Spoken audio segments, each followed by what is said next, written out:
All right. What we're going to do today for the next hour is I'm going to compose something here using some of the techniques that we have talked about. You know, one of the things I found with most of the projects, the first drafts, and not a criticism, I'm not taking off any on your grade for this. It's not part of the deal. I said that you could do whatever you wanted as long as you did what we've learned in class. But not enough of you were working on something adventurous, a lot of you were sort of still stuck in the song paradigm. And that's part of breaking out of that, which is part of what this class is about. You could take regular composition and learn how to write stuff. You could take jazz arranging and learn how to write for a big band, jazz composing and learn how to write jazz music. Here in this class, we're learning how to do soundscapes, and I want to hear some of those within the context of these songs and tracks that you all put together. Only a few of you did stuff that I found really with the spirit of what we learned in the class. Now, I'm not criticizing you. This is what you do. And I gave you feedback how to take what you've done and make it better. But so I thought that it would be good to demonstrate live. All right, so I've got a graph here, right? I'm going to try to write a 2-minute piece of music. And I have a concept, right? Even if you look at a pop song, let's say the song is AABA and everything's 8 bars long. There are structural things that happen within each of those sections. And typically in pop music that sounds tonal, they're typically cadences that happen at certain places. And within that 8 bars typically gets broken up into smaller groups, 3, 3, and 2, something like that. And there's different kind of harmonic and melodic motion within that structure. And there's different dynamic levels and tension created by the way that a melody unfolds with the harmonies and where it lies in those 8 bars, right? So you don't want to have the climax or the high point of your 8-bar melody be at the beginning, right? And it doesn't have to be the highest pitch.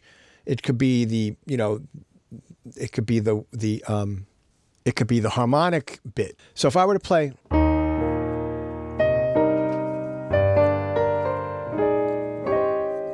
sorry.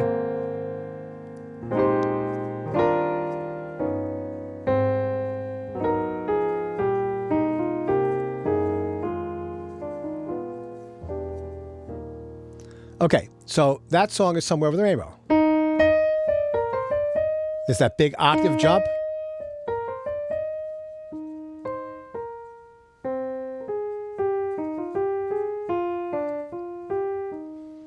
So the highest pitch point is the second note of the song, right?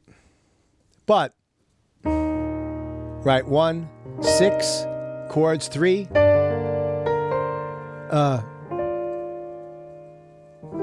so 2, 5 into A flat on 4 chord, 5.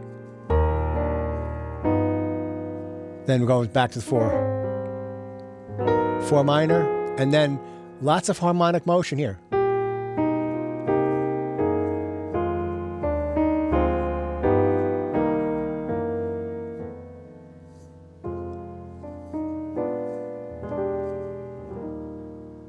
And then there's a resting point before that end. I did sort of like a tag at the end of that, right? So you could see how the accompaniment sort of adds to the tension, and the beginning is just...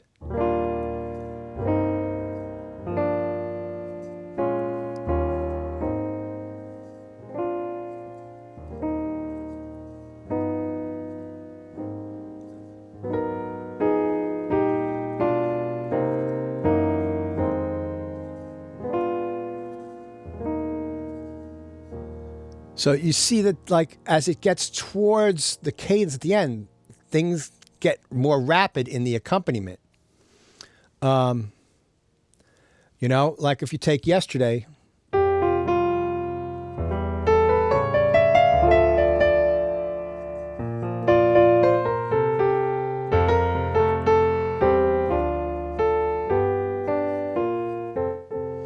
So it starts off, that's a G to an F. Then it goes right away out of the key. We can do a 2-5-1 in D minor. And then you got that, right? So then the next time it's,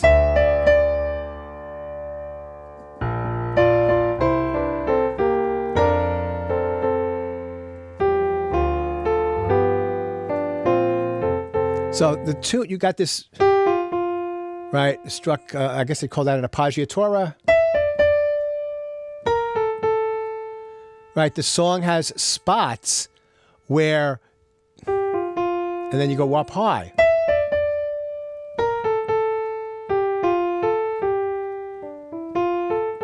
And then the end, he flips it around. And it's all chord tones, right? So you see how, the way that that's structured,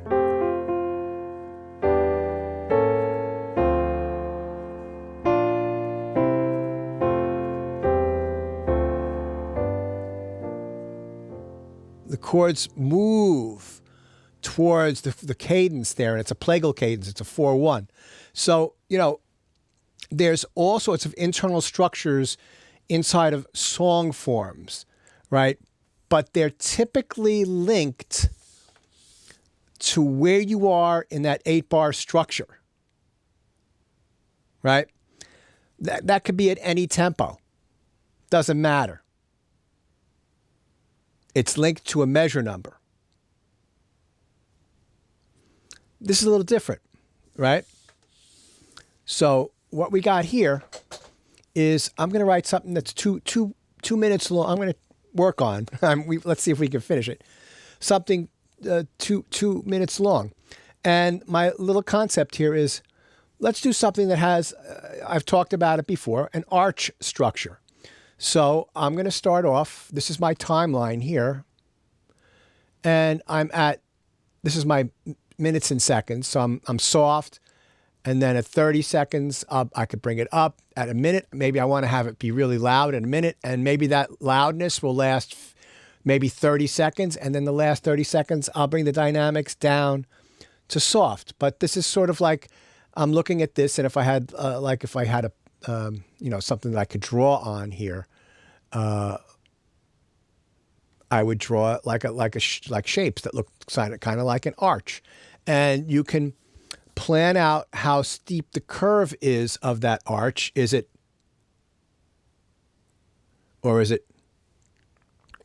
as you're working.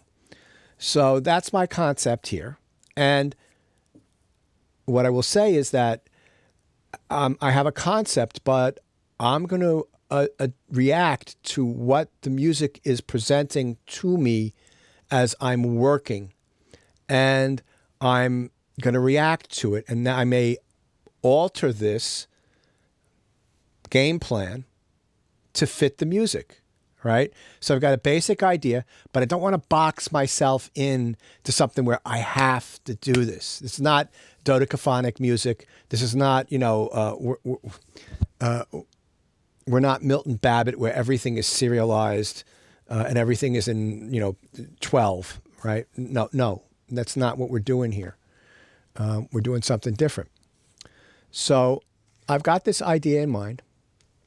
And when I write, the first thing I want to do is I want to clear my mind of the day, right? So my phone, turn the ringer off, flip it upside down, turn the vibration off. I don't want to be disturbed.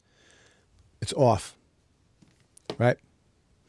Ring, ring. Oh, somebody's calling me. Sorry. I'll be back in a minute. No, seriously though. And maybe I'll just sit quietly for a minute in my space here and just start to pay attention to my breathing and try to slow my conscious mind down. And what I want to do is I want to get into a state where I'm not judging any idea that's coming into my head. I'm not grabbing onto it. I'm just opening myself up to whatever is being presented to me. I've spent years concentrated practice and study. Focusing in, like today, I practiced the piano for 2 hours. I spent 40 minutes working on playing 2 5-1s with a couple of new lines I'm working on in all 12 keys. Slow, methodical, getting my fingering right, doing the line in each hand separately, and then with my left hand comping while I'm playing it in my right hand, but my left hand just by itself, right? Just slow, methodical practice. I spent 40 minutes working on 4 pieces from the Well-Tempered Clavier of Bach.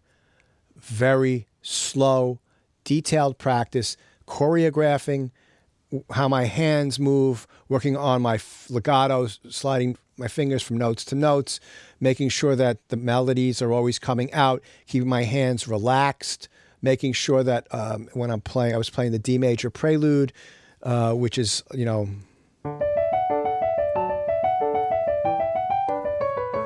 there are some very tricky things there for me because of the way my hand is shaped, that I have to make sure that my fourth finger doesn't hit notes when I'm making larger, octave jumps, and there are some uncomfortable moments in that piece, but practicing it slowly and being detailed and focused and making sure that there's a flowing line. But when I'm doing, that stuff goes out the window. I'm trying to be in the moment and just doing, and not thinking. Thinking is your worst enemy when you're trying to be a creator. There was this, I read this, saw this interview with Chick Corea, and the interviewer said to him, he played something, and the interviewer said, "Wow, that's great. What were you thinking of when you did that?" And Chick said, "Nothing. I don't think when I'm playing. I sort of detach and sit back and watch it happen."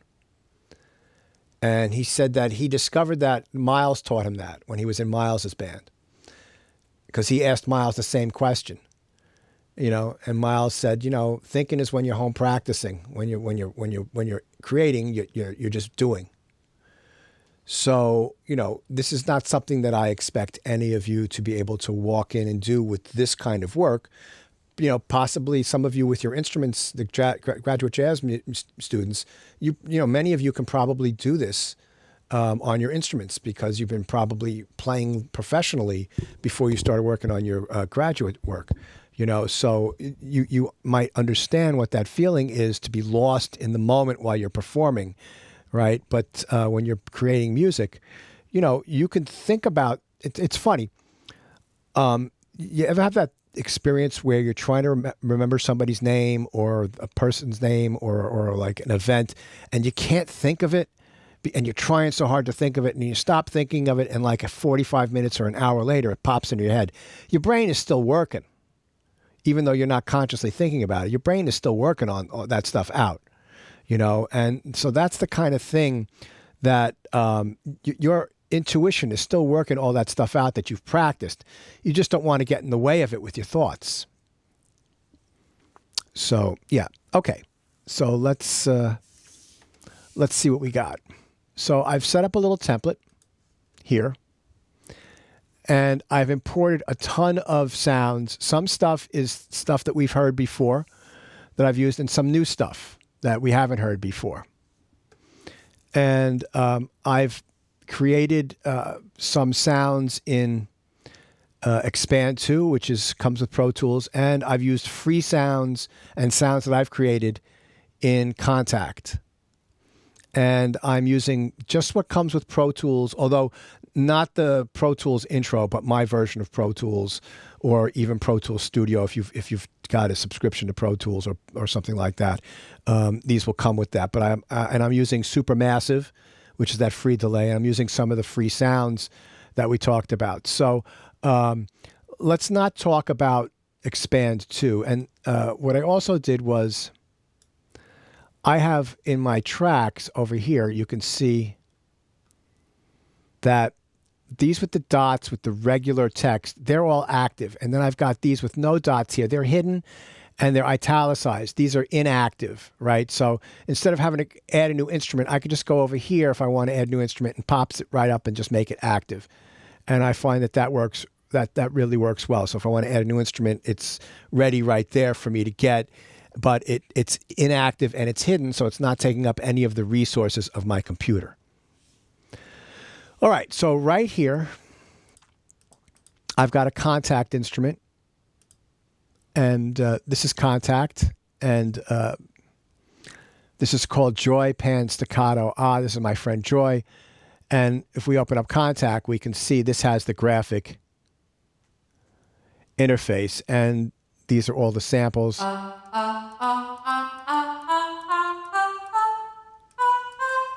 Right, so they're just her saying staccato.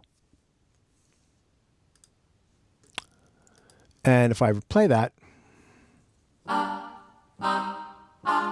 that's okay. But I've done some time-based effects.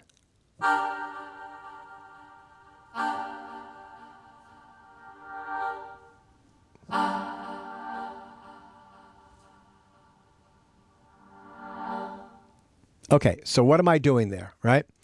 Well, I've set up some reverbs and some delays. So this one here is a large hall, and this comes with the regular version of Pro Tools. I could have used Deverb, but I chose to use this one for some reason. And then here's that little plate, right? I'm going to show you what this can do in a minute. And then I've got something here called a reverse reverb. Now, this is called Space.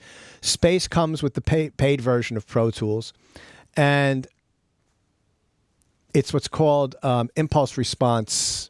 So they sample the sound characteristics of a room and use that to create a reverb. Well, it's got a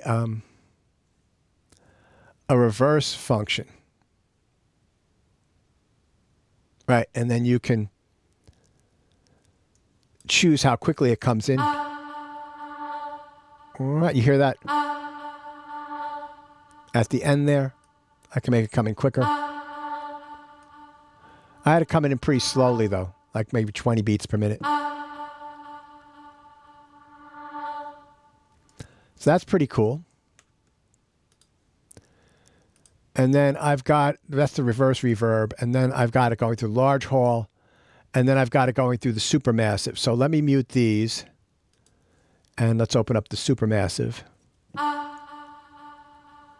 You hear that it's like a ping-ponging delay.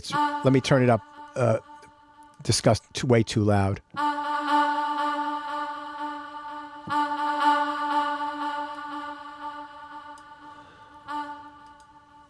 Now, what I can also do is it's very bright, and I can use the built-in one-band EQ, and I can get rid of some of those high-end things with this thing called a low-pass filter. That might be too much. And I've gone over this a little bit, but let me go over it again. So this is the EQ3 one-band, and you can find this in your Avid Pro plugins. This comes with every version of Pro Tools. And what this has is a collection of filter types, right? And it's just got one band. That means it's one of these little dots. So there are two that I teach. This one over here, which is the low pass, and this one over here, which is the high pass. These filters do exactly what they say they're going to do. They filter out the low frequencies and let the high frequencies pass through. And this one filters out the high frequencies and lets the low frequencies pass through. This is a frequency graph. So from left, it's like a piano. The left is your low notes and the right is your high notes. And they've got the frequency here. And then from bottom to top is amplitude or volume. So when I grab and bring this to the left, you can see right here the frequency of this dot changes. So if I put it right there, you can see I'm about 1K here. It's 1.08, or you can just type in a number that you want there. Oh, that's 20. So we want 100, right, or 1,000.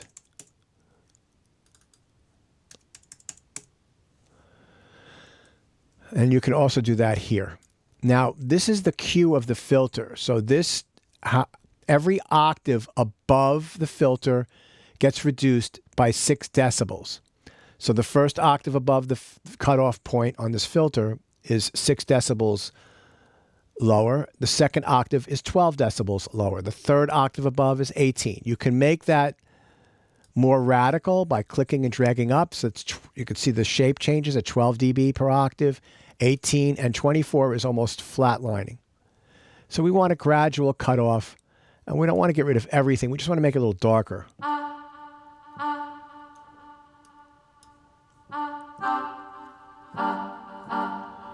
Okay, great.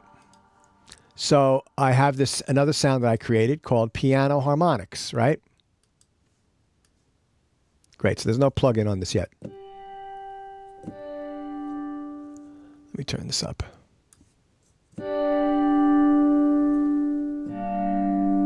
So how did I create this? I created this by pushing a note down on the piano without sounding the note, and then going an octave higher and banging that note quickly, bang. And then the string that is an octave lower that I didn't make any sound with, the hammer's up. That started vibrating sympathetically. I imported that sound into Pro Tools. I cut off the attack, and I made a nice, all the rest of the sound is this.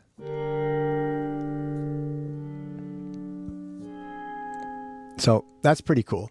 Now, you can also, Kontakt has something that's a little more advanced. It's got this right here. It's the what Christian in that video called the amplifier section. This is the envelope generator. The envelope generators were created by a Queens College graduate named Dr. Bob Moog. Ever hear of Moog synthesizers? I have several in my studio. He was an undergraduate physics major at Queens College in the 1950s, and my professor, Sal Berkowitz, had him. He took some music classes because he also played violin. Sal had him in a couple of music classes during his career here, and then he went to Columbia and then up to Cornell to get his doctorate in physics, I guess.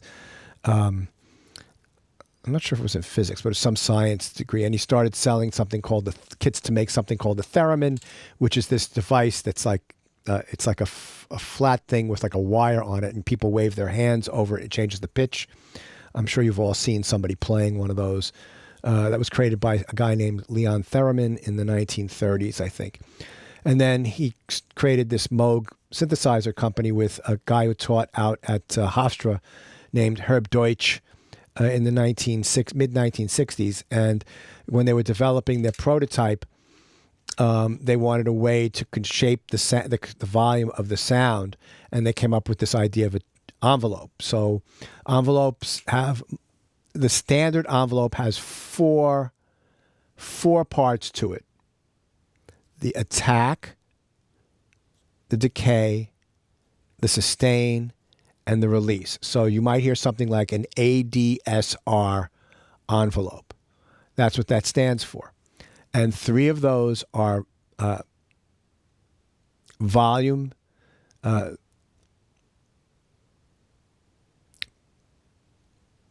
are time-based, and then time and volume-based, and the other one is just a steady, it's just time-based.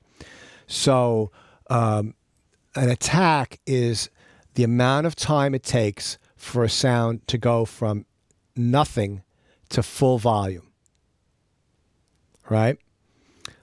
The amount of time it takes for a sound to go from nothing to full volume. That's the attack.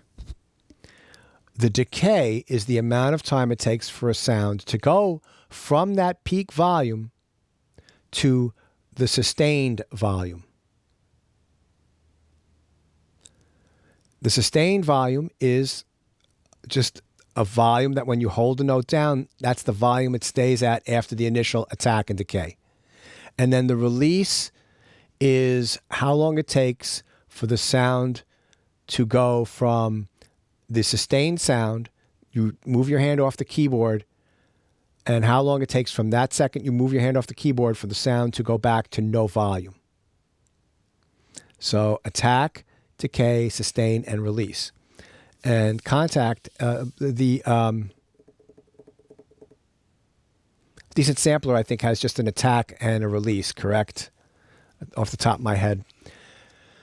Contact has an attack, hold, decay, sustain, and release. So like with this sound, if I change the attack, let me zoom in on this so make it a little easier for you to see.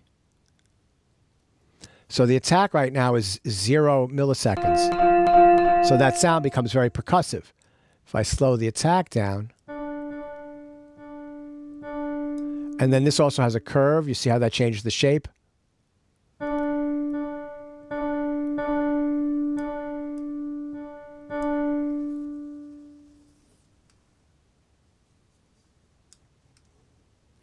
And then the decay here, for some reason, is not moving with this particular sound, but this is, oh, the sustain, right, okay, so if I bring the sustain level down.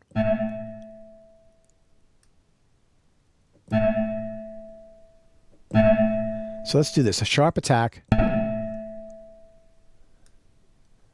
and then a very short decay.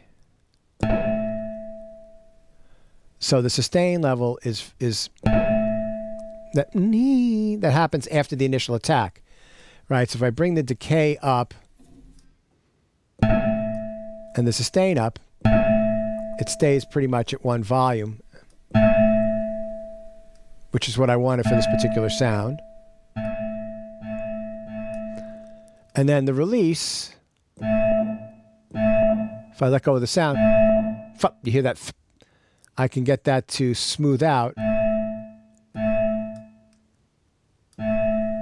And I'm letting go of the sound really quickly, and it's sustaining on.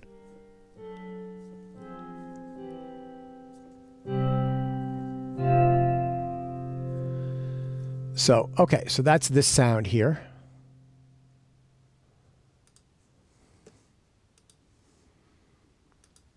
This is a sound I made, rainy chimes.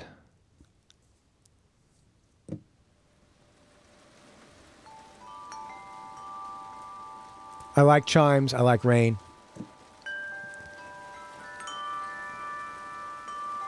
It's similar to stuff that we've had, but we'll see what we can do with that. This was a free plugin by Spitfire. It's no longer available, but I didn't pay anything for it, but I wanted something with some sustained orchestral strings.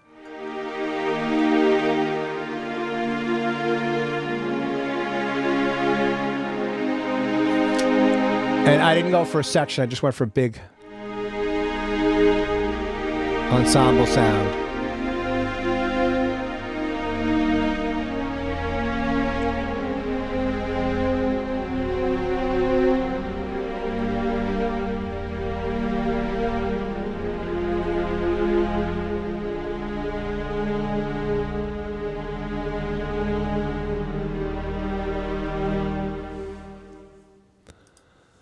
And then this is that free Irish harp from Native Instruments.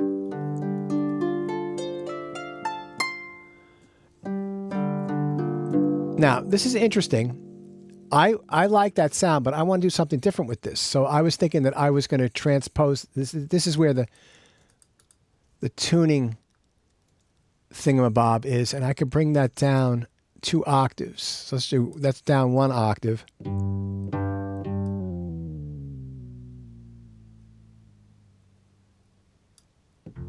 Whoops, there we go.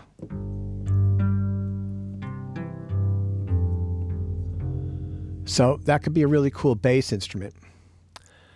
And then I could add a little decay.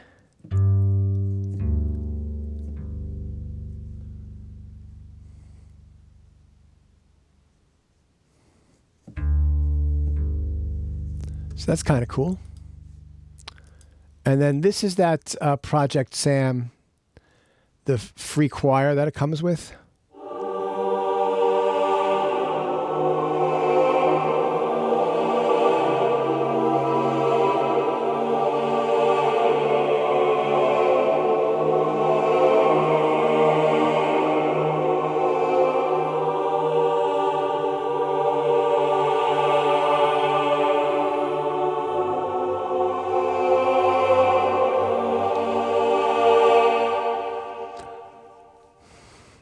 And then this one is the short strings from that library.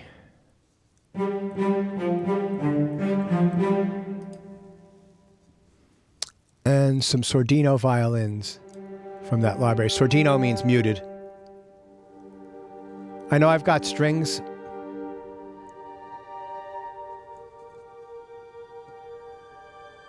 But that's a beautiful sound.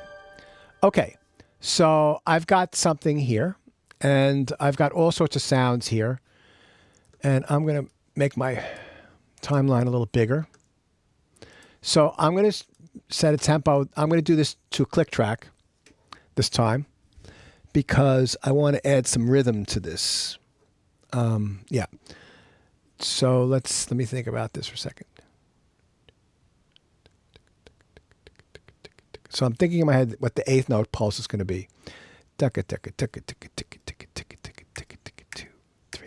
4. So and the way I did that was,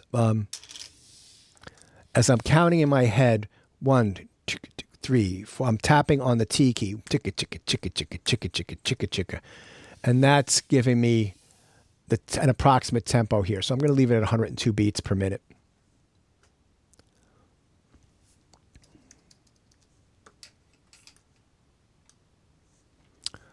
So I think what I want to do is I'm going to start with those rainy chimes. I kind of like them.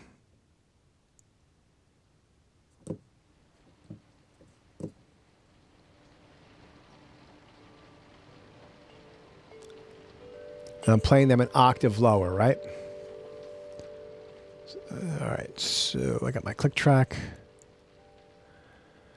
And I'm going to do wait note MIDI.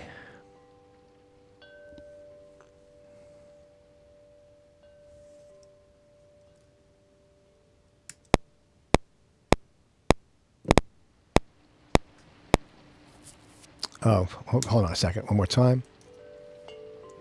Here we go.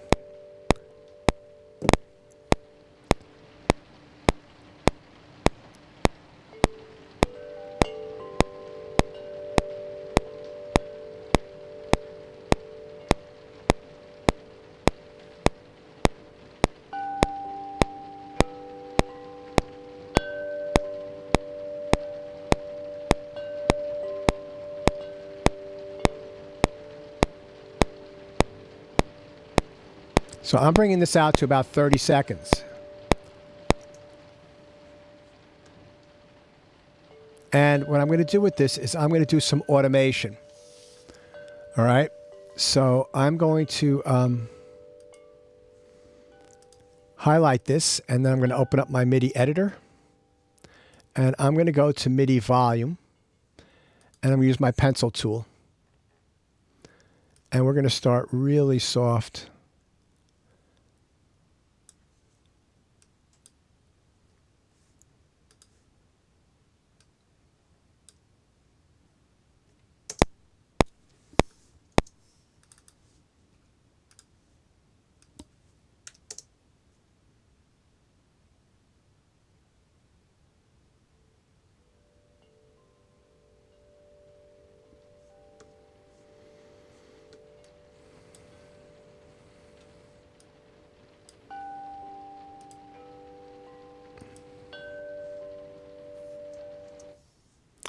So let's do this. It's a little bit soft, so let's start it a little bit higher.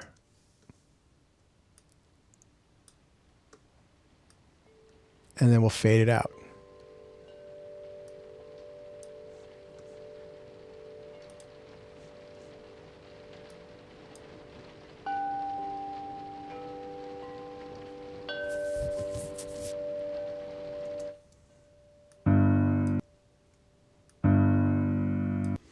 Okay, so I'm going to need some audio tracks. Let's go down here. Command Shift N. And let's put in 4 stereo. I think I have stereo. Yeah, let's do stereo audio tracks.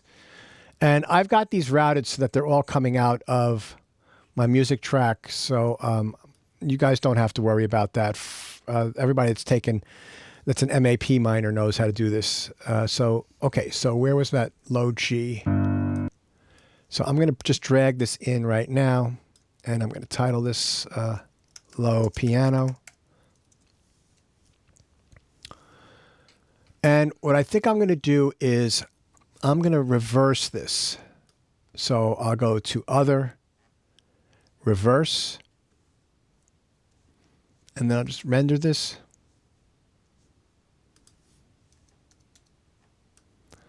And then I think I'm going to pitch shift this down.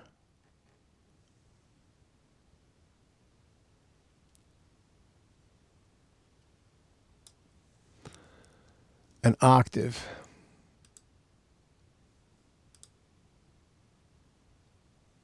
I'm just going to do it. I'm going to trust that it's going to work out well.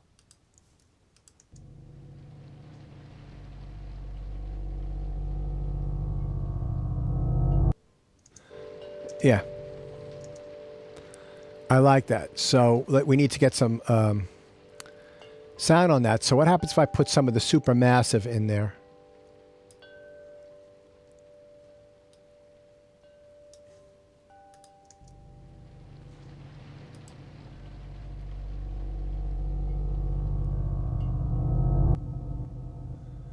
Okay, it's interesting. I'm going to smooth out that ending a little bit. Right here, I'm going to zoom way in. And I'm just going to do a tiny little fade out. Yeah, it's better. And I think I'm going to put some of that. Now, there's the little plate, right? So let me just mute the supermassive and solo this. And we can hear what I've done with that little plate.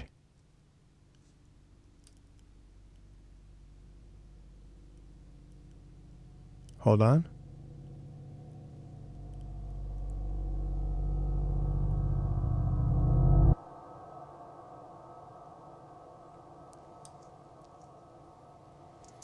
So that's interesting. Now there's something that you can do where I can mute the piano and then I can open up this send and I could put it to what's called pre-fader, right? And then what you'll hear now is you won't hear the dry sound. You'll only hear the effect of that piano sound.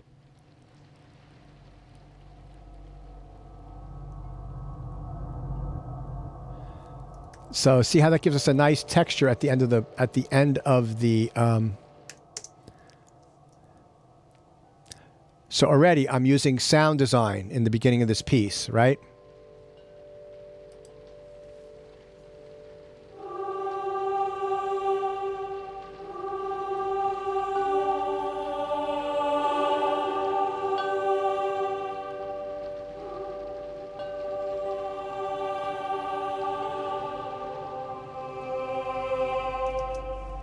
You see like how it's starting to take shape now? I'm getting a feel.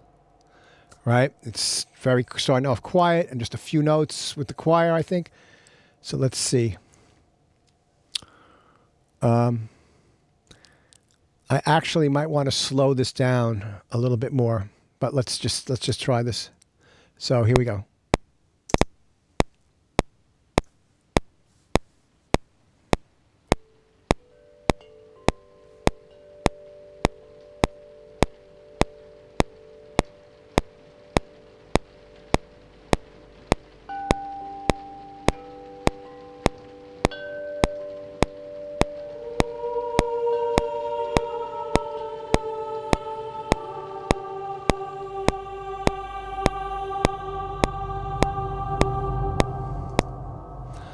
Okay, that was okay?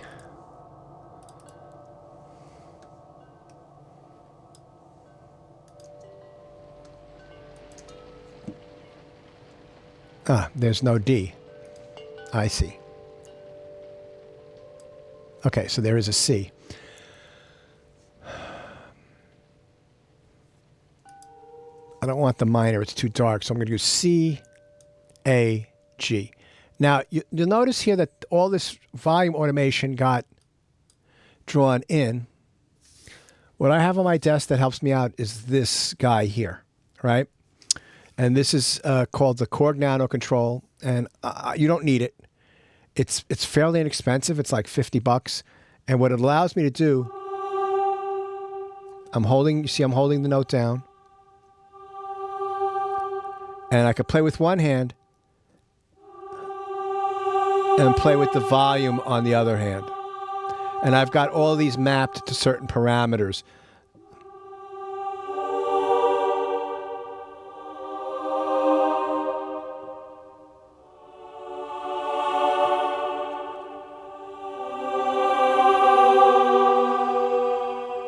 Right?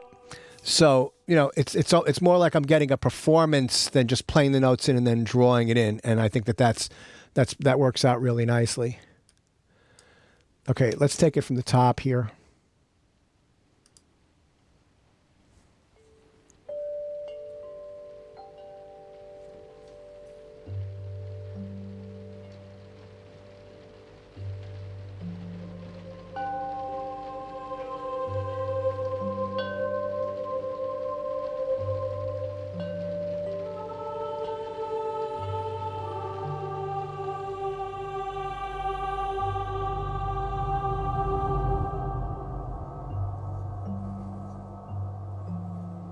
Okay, I'm going to play some soft celeste here.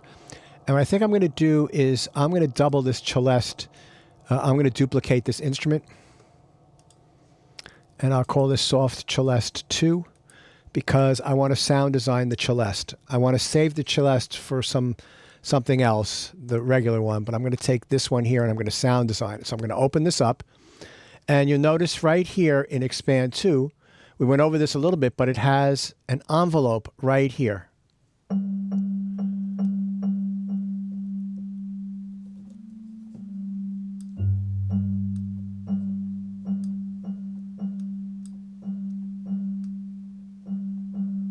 It's got a built-in filter.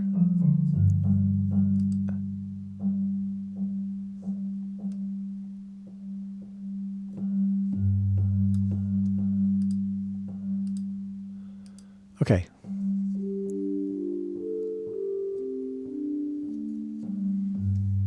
And just to add to the ambience of this,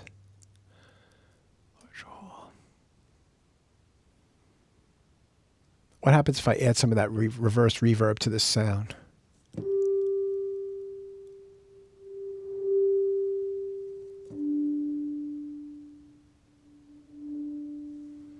I think that's kind of cool. So let's see what we got here.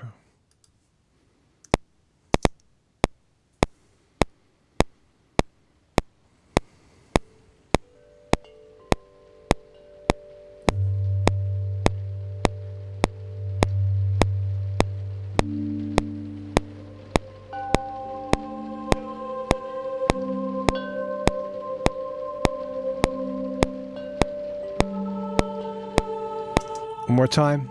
I have to fix something here. Oh, so this note, they don't have this choir note looped, so I'm going to may have to make it shorter. And then I know that I performed this in, but let me fix my envelope, my volume to automation here.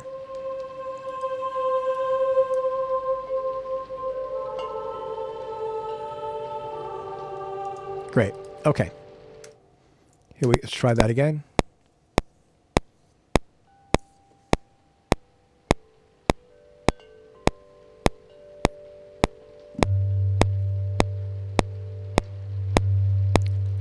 It's like a foghorn off in the distance.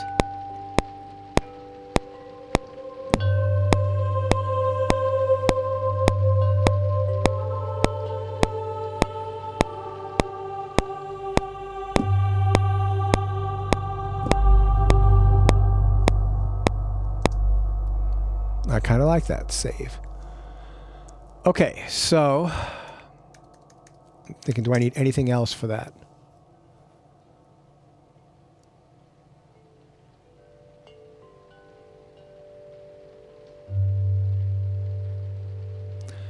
I want to have something at the very beginning because it takes a little too long for the rain to come in.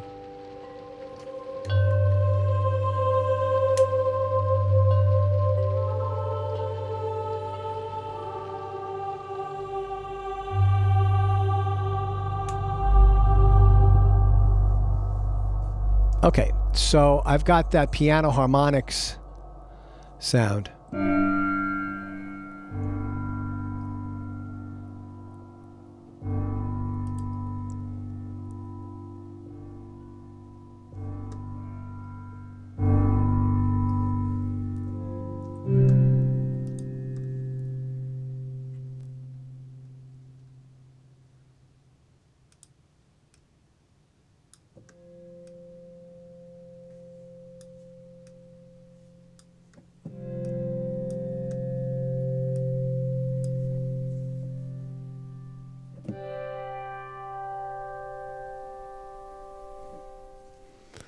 Okay, so that's dry. So what we're going to want to do is let's put that in the large, let's put that in the little plate and see how that changes the sound.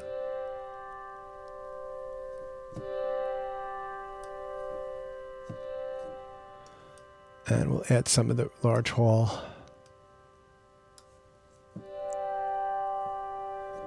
It's still a little too bright, so I'm going to take that filter that I have on her voice and I'm going to copy it down.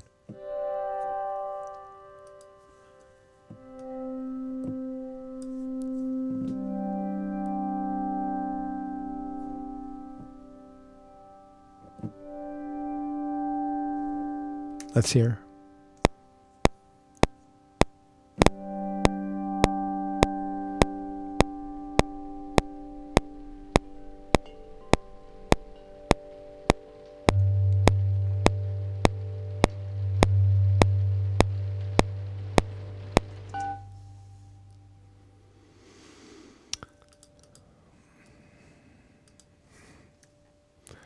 Now, there's another thing that you can do with Pro Tools. I'll show you that in a minute. Let's just do this. So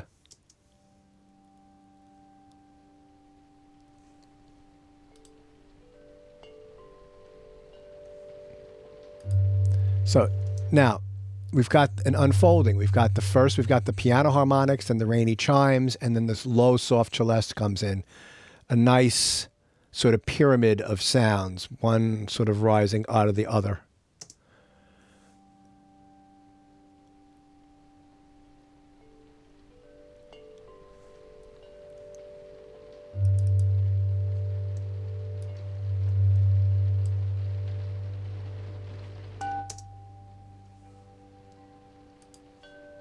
And save often.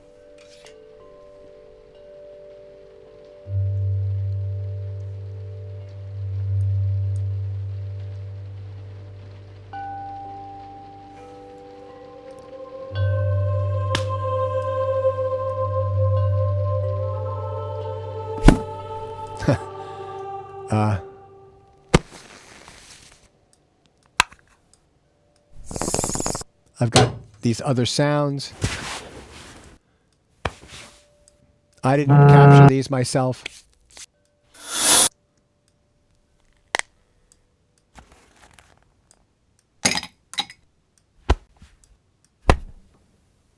Okay, great. I like that.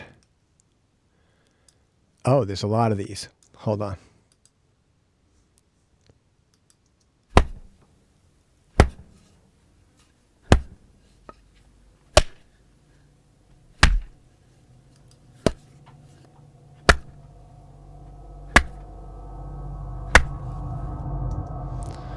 Okay, so that's interesting. These are pig hits body impacts. I hope they're not hurting the pig. So I'm going to use these. I've got an idea. So I'm going to go here. And I'm going to get my grid up. And I'm going to place these hits so that they're giving me like a time pulse. So I'm going to go I'm going to highlight this and I'm going to go right here to separate clip at transients. And I'll just have a little pre-amount. Great. And so now all those should be separated out. And then if let's say I make them into a half note, I can just pop these right onto that half note.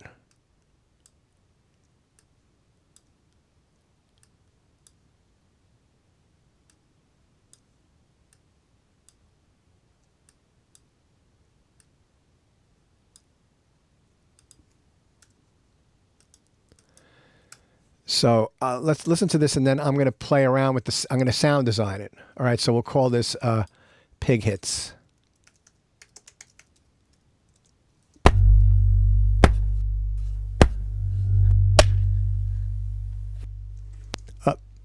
I missed one. I don't know if I like that high-pitched one. I'm thinking about that.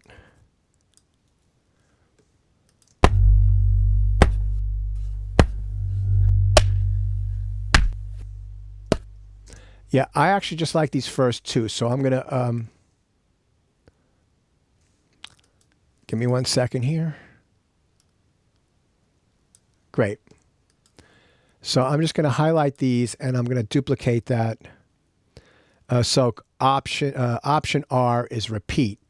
So I'm going to repeat that 3 times. So I've got 8 of those now.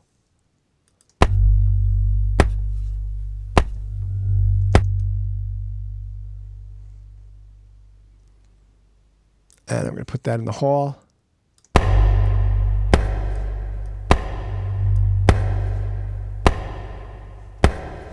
Right, and that's too loud. So I want to. What I'm going to do is go to my volume here, and I'm going to have this come in.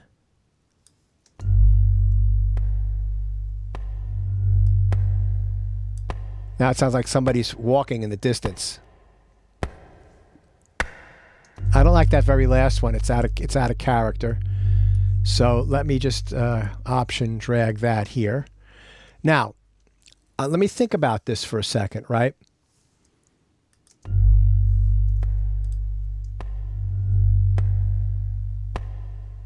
So the volume's getting louder, and that gives you the sensation that the person's getting closer to you. There's 2 things that happen. When the sound is far away, a lot of the high frequency dissipates. And as it gets closer, you hear more of the high frequency. So we can simulate that in Pro Tools with our filter. And let me show you how to do that. EQ3 1 band. Now this is advanced. You don't have to do anything like this. Those of you that have just taken this one class, but those of you that have taken Audio MIDI 1 and Audio MIDI 2 now and Recording Studio Fundamentals, you should know how to do this. You don't have to do it on the final. I'm just showing you stuff that I do, and hopefully you can maybe get a kernel of this. So right here, there's something called Auto. And we're going to add the frequency. We're going to automate the frequency. And we're going to do a low pass filter, and we're going to do that soft slope. And we're going to bring this way down here. So let's take a listen.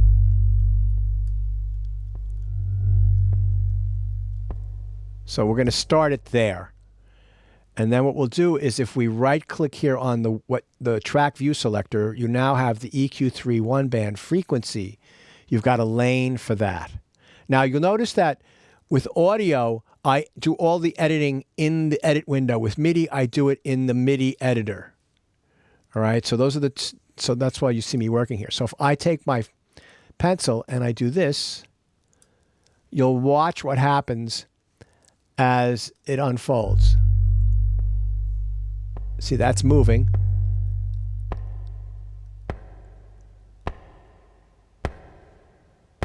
And you're hearing more of the high frequencies, right?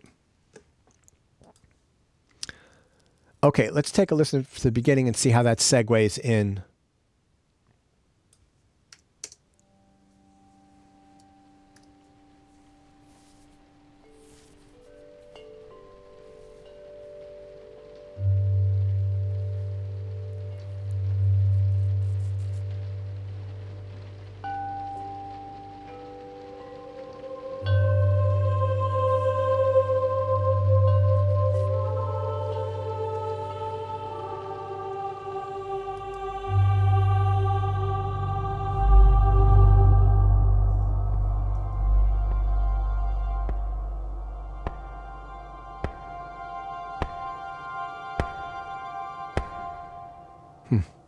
I like that little violin thing I played there. It's just F, G, C, and D. It's 2/5, a whole step apart.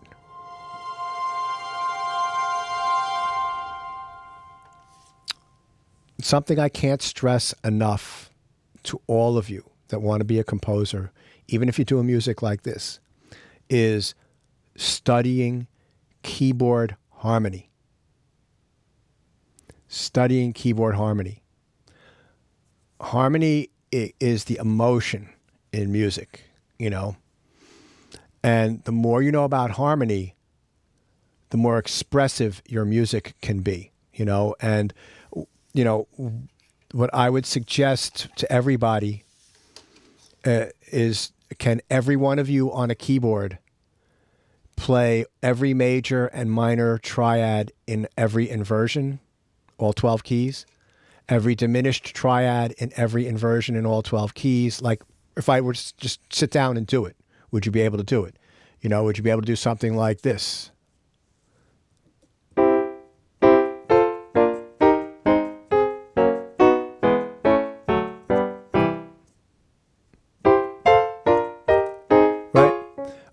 Just going through the inversion. Same thing with minor chords, right? Would you be able to do? Same thing with diminished, augmented, suspended, right? Just get your 3-note structures together, and then get your 4-note structures together. That would be major sevenths, dominant sevenths, minor sevenths, half diminished sevenths, diminished sevenths. Then there are other 4-note structures, which are typically the upper structure of an extended harmony. So, for example, you have, like, let's say you've got a C major seventh. Well, you can have a C major seventh with a flatted fifth, which sounds like this. That typically is used as the upper structure to a D13 chord, right? So, you know, learning all your 4-note voicings that you could think of really helps. But there's another thing where you put intervals together. So I built that chord I just talked about on, oh, hold on a second. 2/5 a whole step apart. You know, that comes from the idea that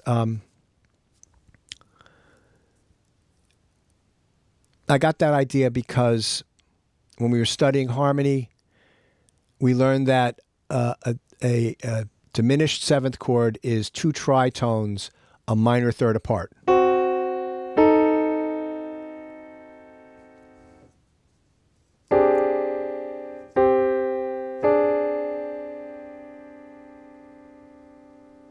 Then there's the next chord, which is 2 tritones, a whole step apart. Right, that's the French 6th chord. And then Bartok came along, and it's 2 tritones, a half step apart. Right, they use these as tritones. Diminished seventh chords were used to modulate, and then, you know, so as time went on, the intervals between these simultaneous intervals changed.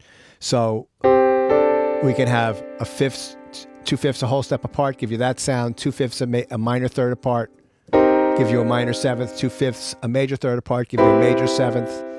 You know, so 2/5 a fourth apart, give you a suspended chord. 2/5 tritone apart, give you that. 2/5 a half step apart, give you that. So there's all these sounds that you can make by combining intervals, and I like doing that. So that's where I got that for that string thing. Okay, sorry, that was a digression. Study that with your theory teachers. Just kidding. Okay, so let's see, where did that come in?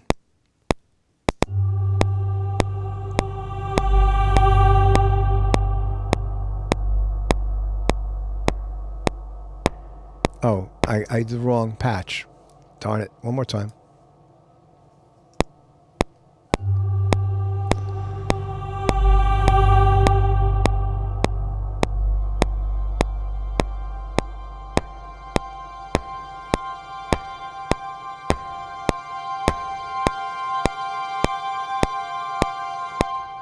Okay, I like that. And now I want to start getting some motion happening, right? So I got these vibes. Let's put them in a room a little bit.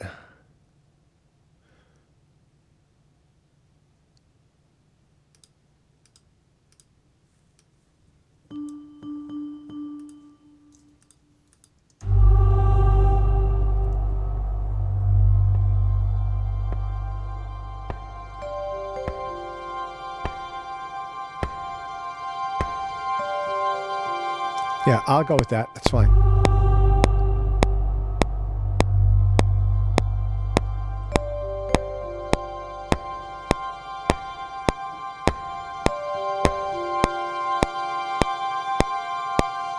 So I played just those notes from the chord, just roll, fifth, a whole step lower. The same two pitches as the same four pitches as this chord here. So we're starting to build up a little motion here.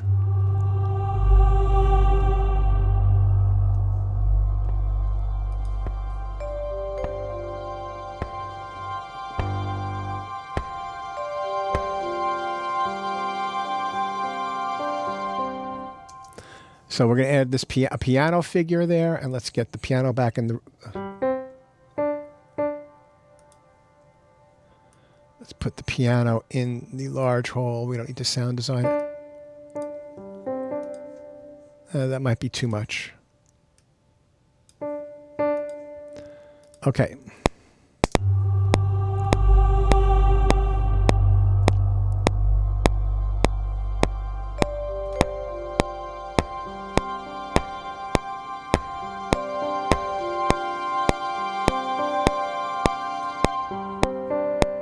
So I'm just playing the same figure because something is entered into my mind that I want to try to explore.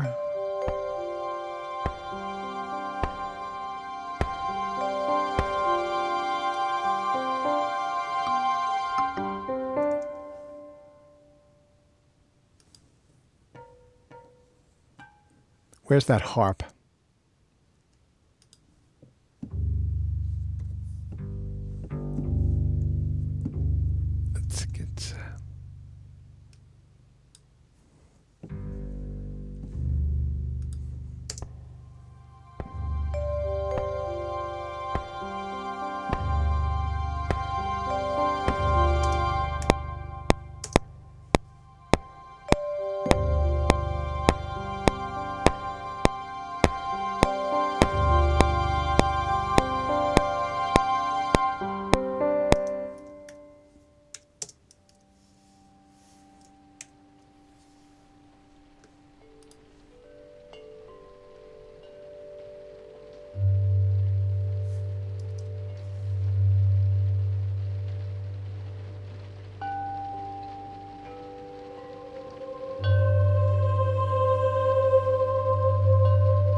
Not yet. I think I'm going to have that choir come in, but softer.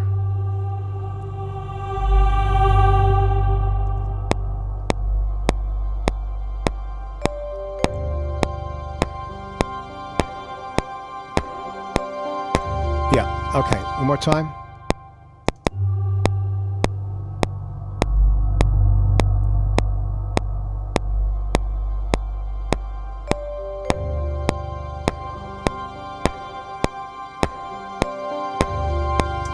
One more time.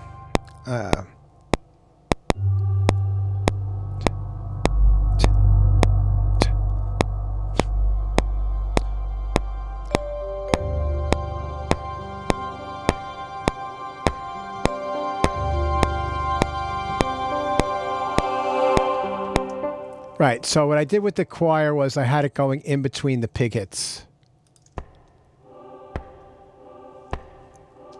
Right?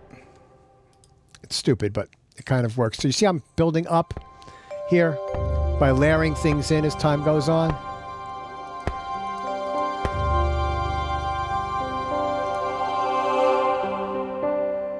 And then I'm going to take this right here. I'm going to copy this, and I'm going to merge paste that onto the soft celeste. And then let me think about this for a minute. So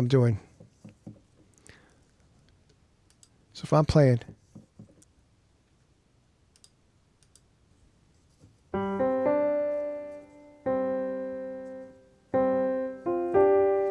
Right, so if I can transpose this up a fourth.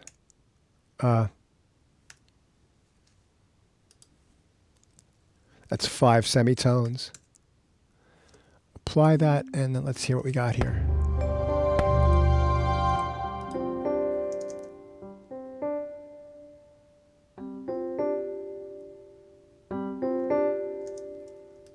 Good, and now we've got a marimba.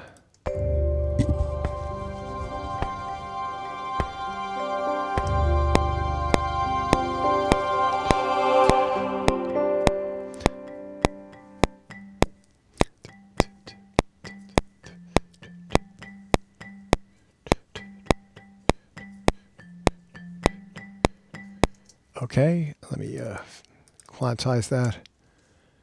And I don't want the quantize to be perfect, so I make the strength at about 90%.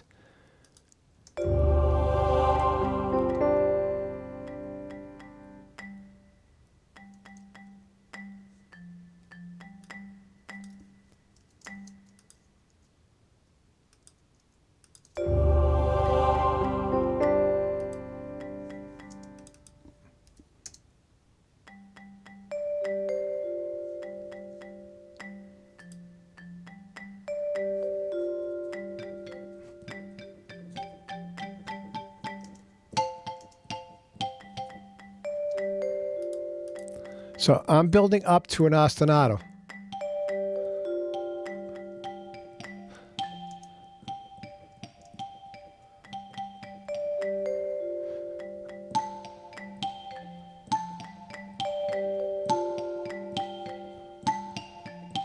I like that. Okay, let's add that in.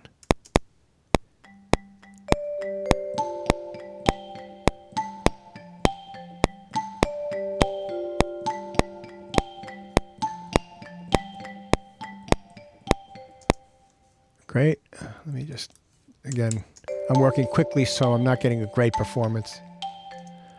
And let's duplicate this.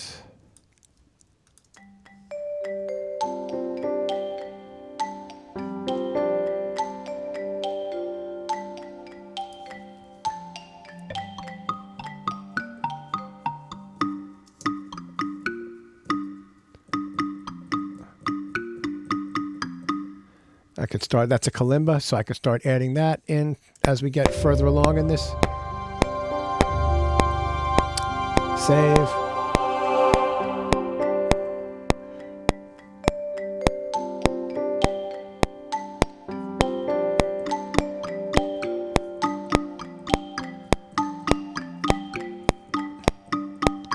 Right, so I got to have it so it's not playing the same rhythm as the xylophone.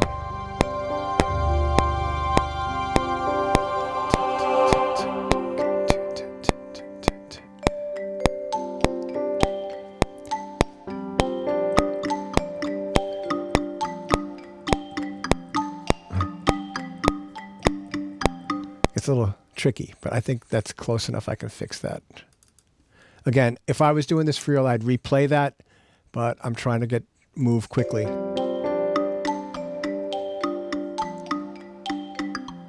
Up, up. Actually, hold on a second.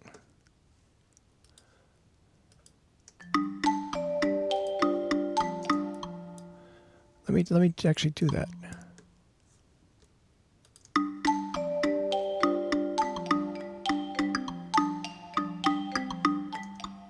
Yeah, actually, just adding 16th note in there instead of being.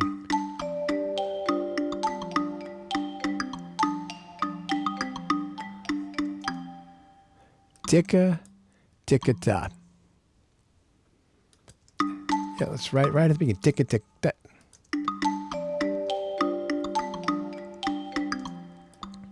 Excuse me.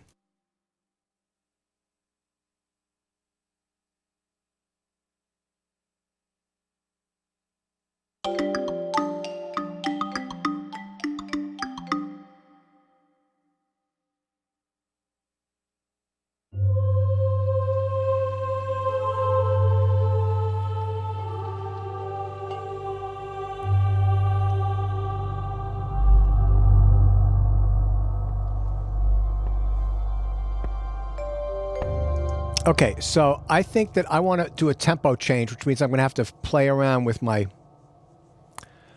pig thingies, because this is a little pedantic for me, so I want to speed it up. So let's try about 1:18. I'm going to have to fix this, so I'm just going to mute that for the time being.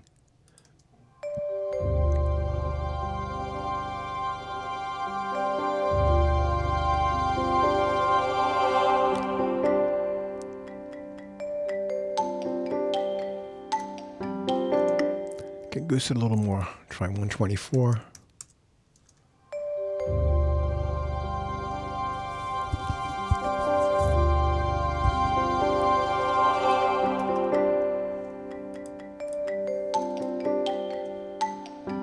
That's a little better for me. So now what I have to do is just very quickly just fix these.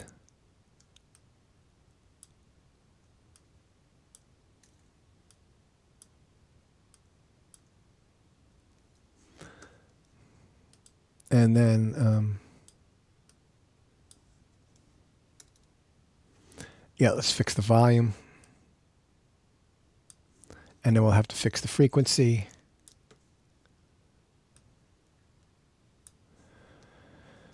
All right. Take it from the top.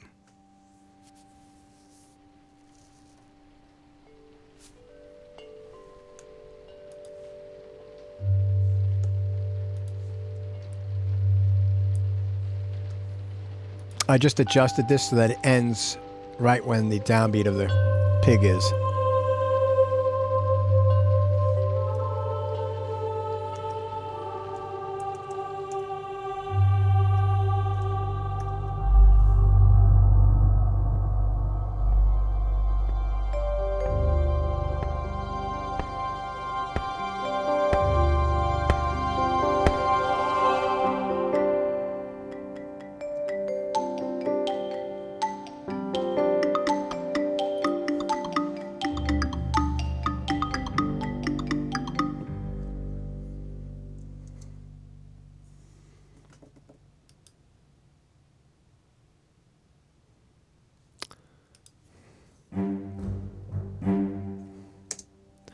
We need something in the low pitch.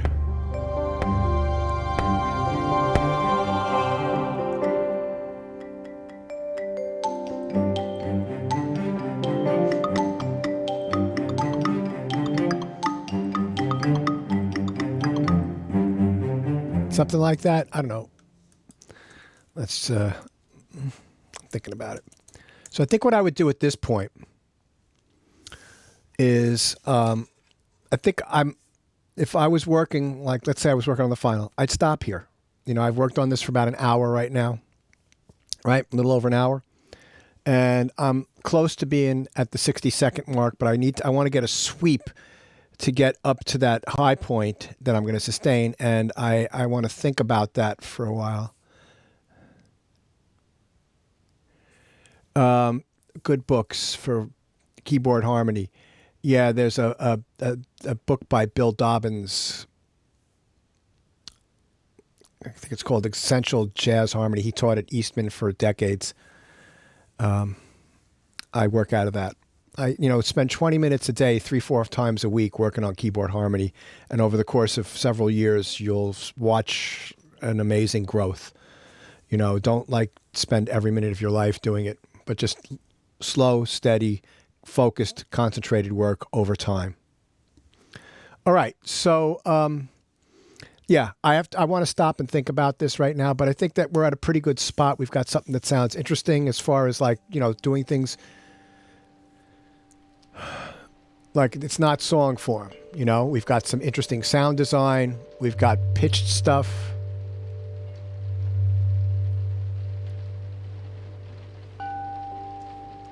This one right here. Is that what you're talking about?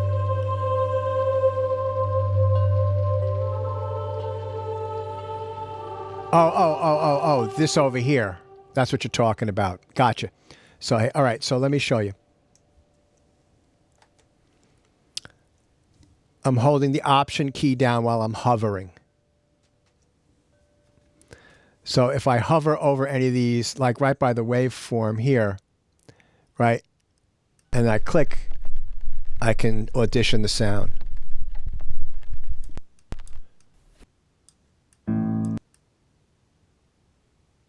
that's reversed. So, oh, we have that too. I didn't get that in there. Well, maybe that'll be at the end. All right, great. All right, so I think I have a student to meet after the class to try to figure out his issue with Decent Sampler and Pro Tools, since I seem to have no issue with it. I don't know why, but we'll see. So next week, your second draft is due, and then the following week, the final project is due. So you've got 2 weeks to finish and get me another draft, because I've tried to give you really good constructive feedback. Some of the feedback videos were like 20, 25 minutes long. So it takes me a while to do them. But I think they're really helpful. So, all right. Any other questions from anybody else?